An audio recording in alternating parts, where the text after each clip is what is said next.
अस्सलाम वालेकुम। क्या हाल है दोस्तों, ठीक हो, खैरियत नाल हो? उम्मीद करें सारे खैर खैरियत नाल हो सो। ते अज तो VIP एक आला तरीन तो वीडियो दिखेंदे पे हैं जी। ये रेडिटर लाए जी, ये देखो किवें खोली पट्टी पे है सारे पाकिस्तान जी।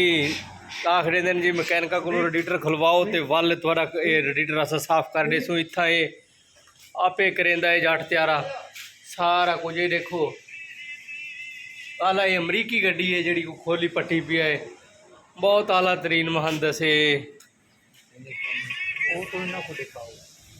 ये देखो कितनी माशाल्लाह खूबसूरत गड्डी है, तुसा देख सकते वे।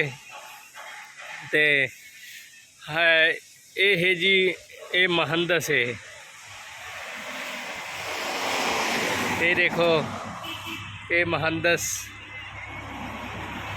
ते हुण मैं अपना आप ही तो दिखेंदा पिया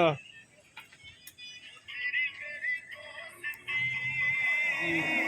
मैं हाँ स्टार्ट मिला जी लंगेवाल ते सारे चैनल को जल्दी जल्दी सब्सक्राइब कर दियो। ये देखो इसके साथ ताकि हर आने वाली वीडियो तुहाडे तक बआसानी पहुंच सके। तो ये है मुहंदस अब्दुर्रहमान जयतरात तस्सीर। हाँ अब्दुर्रहमान जयतरात तस्सीर। हाँ। ते ये देखो आला तरीन गड्डी है, दिखाओ गड्डी दिखाओ इन्हें। गड्डी देखो कंप्यूटर गड्डी सारे को पाकिस्तान होवे ते असा मैं आदा पता नहीं क्या कहते लफ्ते मार दूँ। ते इतना ही वीडियो का करें पे हाँ एंड। अल्लाह हाफिज़।